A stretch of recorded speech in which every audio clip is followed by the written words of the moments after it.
Former Paralympian and convicted killer Oscar Pistorius will remain behind bars. The Correctional Services Parole Board has confirmed that he has not been granted parole. Well, Pistorius has served nearly a decade of his 13-year sentence, which began in 2017. The North Gauteng High Court convicted and jailed Pistorius for murdering his girlfriend, Reeva Steenkamp, at his Pretoria home on Valentine's Day in 2013. Steenkamp's mother, June, made representations at the Archridgeville Correctional Centre in Pretoria this morning. She had said Pistorius should be granted parole as he is not remorseful over his actions. Reeva's father, Brodie Steenkamp, did not attend the hearing due to ill health.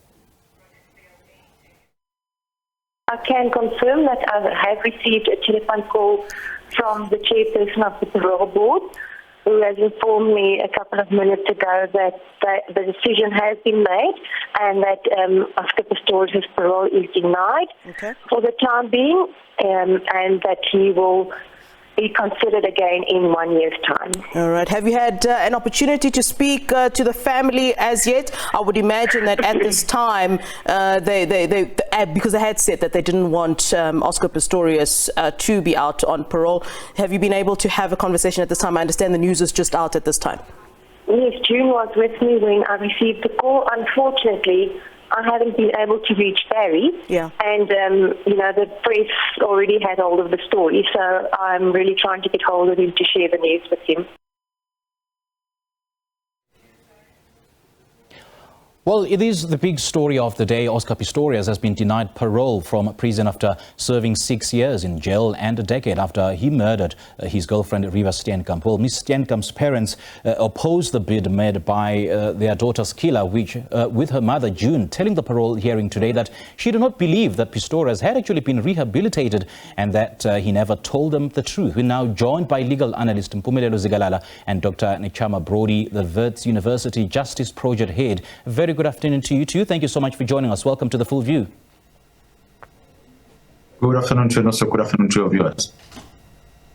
All right, and a very good afternoon to you, Dr. Brodie, as well. I'm going to start with you. What's your reaction? Oh, I thought we were going the other way around.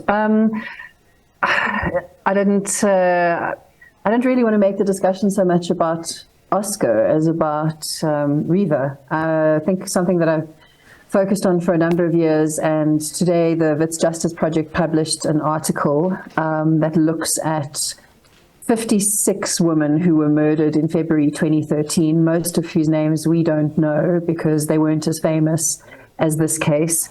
And not to say that we shouldn't be remembering Reeva Steenkamp on a day like this. We should be talking about the victims, but we should be talking about all of the victims and reminding ourselves that justice is something that happens to people who are alive. And the women who have been murdered are really beyond the reaches of any sort of restorative justice. So I think let's focus on the victims today rather than just a response to the parole hearing. All right, we'll get to that in a moment, Dr. Brodie. I'm actually glad that you raised that point. Now, Mr. Zikalala, what's your reaction? Was it expected? I think it was expected, and I think it's a good thing that I think the parole board this time said we are going to be victim-centric. We're going to look at the people or the victim that are alive. Let's look at whether justice is being served. It must be noted, you see, there's a very systematic way in which a court will get into determining what type of a sentence a patient should get.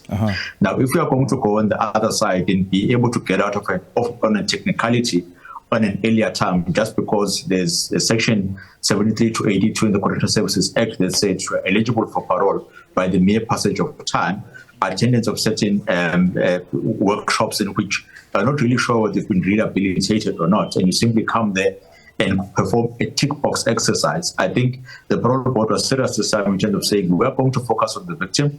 We are going to be of the view of saying that let's deal with this justice and be able to apply our minds so that we're able to apply justice to where it is really required. So it was a good decision, according to me, and I think this is how parole hearings are supposed to be administered. You know, Mpumelelo, the Department of Correctional Services said in a statement that the reason provided is that the inmate did not really complete the minimum detention period. So would it appear that the Pistorius legal team and family was cognizant of this fact, or they just went ahead with the application nonetheless? It may have been, because if I'm not mistaken, it's 1/3 or 1/6 of the term in which you are supposed to stay in prison. Now, in this case, I think a decade has lapsed, which would more or less 50% has been done, has been served. So the eligibility will be there. And anyways, the matter would not have gone to the parole board if it was not eligible to be discussed by the parole board.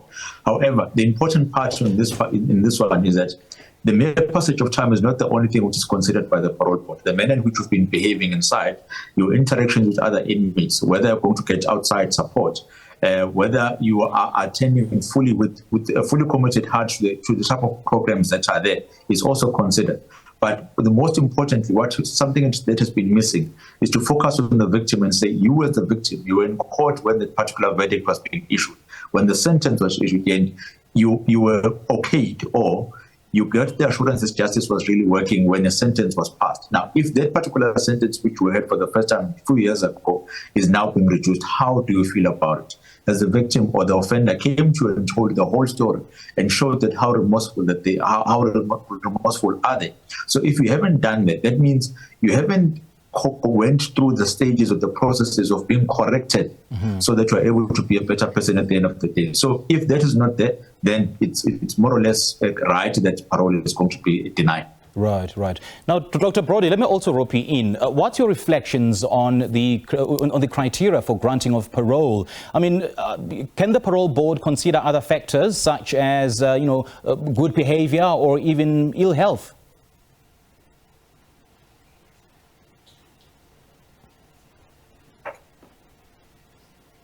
Dr. Brodie, are you still with us? Okay, we seem to have lost Dr. Brodie, and I'm going to pose the question to you, Mr. Mpumelelo Zikalala. What are your thoughts in terms of the criteria in granting parole? Can the parole board, or is serving half the sentence the only ground for admission to parole? Can the parole board consider other factors? Yes, it must consider other factors. In fact, the mere qualification of the passage of time is not the only criteria. The manner in which you are behaving yourselves while you're incarcerated is also considered. The type of support that you are going to get, the length of sentence that you have received earlier, and your behavior while you were there is also an important factor. What is also an important factor, and I think should be one of the heavyweights or the determining factors, the one which is considered the most, it is the manner in which you interact with the victims. They are the ones that have lost their loved ones. Are you able to interact with them? Most importantly, tell them the truth, what happened, so that they can find it in their hearts to forgive you if they want to forgive you, but it's not mandatory. And you've got to understand from the side, and it's something in which maybe must be looked at in terms of even changing the Correctional Services Act when it comes to parole, and saying, turn a prison into a prison. It is a mode of punishment. You can't run away from that. Yes, there are going to be instances of correctional or changing of personalities and the building of moral grounds at a later stage, but do not move or take away the sting of the punishment of prison, so that people who are on the outside would get the message that if you do wrong, you are going to be punished. You are not going to go to prison just to simply have a free meal, a place to sleep, and access to electricity and do not suffer any load shedding like us. Now, Dr. Brodie, to mark the 10th anniversary of the murders of Steenkamp and teenager Anina Boysen, the Wits Justice Project, as we've mentioned, has compiled a list of the names of the other women we know about, who were murdered during the same month. So what the Justice Project noted is that the media tells us about the femicide and not necessarily the reality of violence against women, but which deaths count or are seen to matter most to society. Do you want to expand on this? Thank you. And just to jump in where I couldn't rejoin earlier, one of the important things that this trial shows us repeatedly, from the murder to the initial trial, the second trial, to the parole hearings, is that justice is not equal for everyone. Yeah. And I think that that is one of the most important considerations. I do believe that we have to also have kindness towards prisoners. If we believe in justice, then we have to believe that there is some trajectory where it ends and then where it is restorative and where people can return to society.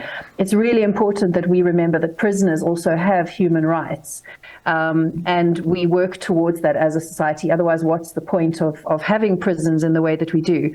However, what the murder of Reeva Steenkamp Steenkamp continually highlights for me is that when people have access to money and access to privilege and power, that justice is very, very different for them than it is for many other families and many other people. And that is important in terms of the considerations for who is eligible for parole. We have a massive problem with remand prisoners in this country who are prisoners who are simply unable to afford bail or who can't make the provisions of bail. So a huge proportion of our prison population are people who have not even been tried or convicted of a crime yet, but who simply can't afford to go through the legal processes of making bail.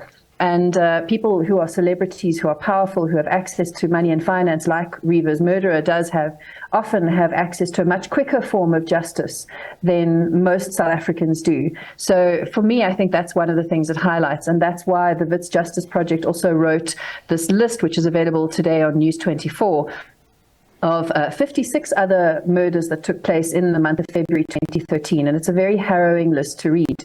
And what's worse, I think, for me is when you look at that list and see of the murders, how many arrests were made, how many convictions were concluded, and it's far too few. And that shows us that our justice system is not working in the way that it should be for everybody. And again, not to say that one victim deserves less attention, but is our justice system providing justice for all families and for all victims in the same way?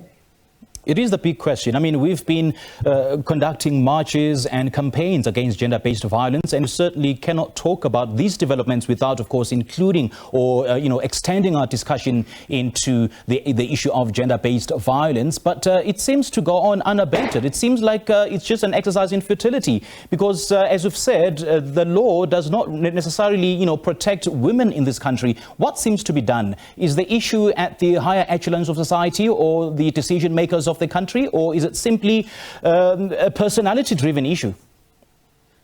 It has to happen at every level, and unfortunately it has to happen simultaneously. There isn't enough political will to make real change. When I've sat in political sort of congresses talking about changing laws or trying to clamp down on femicide, people are much more interested in posturing and where they look personally than actually affecting any real change. And I have to say that very, very bluntly. Our laws on paper are excellent and very progressive and have been for quite a long time, but the implementation of those laws is very poor. We know that our policing services are very under-resourced and also still quite patriarchal in the way that they approach violence against women in particular. We know that we have a massive gun problem in this country. We have an alcohol problem in this country, and those things also contribute to gender-based violence. But when you try and raise it as a problem, the alcohol lobby fights back, the gun lobby fights back and says no, well, particularly with guns, that the way to make the country safer is more guns, which is patently untrue. And then at a personal level, we also have to take some degree of personal responsibility, because many of the murders that happen within our communities, within our families. And I unfortunately know of far too many cases where families and communities and friends have literally watched and listened as a woman was beaten to death within earshot and done nothing. And we can only ask the police to go so far. It's really all of us have to step up. The last thing I'll just say in terms of that is we don't have a problem of violence against women in a vacuum. It exists within a much bigger problem of violence predominantly against men. And men in South Africa are the main perpetrators and the main victims of violence. And until we start resolving our bigger violence issues, we're not going to actually decrease the rate and the numbers of violence against women that we see. All right, we have to leave it there, unfortunately. Thank you so much for joining us. That is Dr. Brodie, Nechama Brodie from the Wits Justice Project, and as well as Legal Analyst Mpumelelo Zikalala, talking to us about the developments around the Oscar Pistorius issue. And we know that the Department of Correctional Services Parole Board has denied Pistorius parole.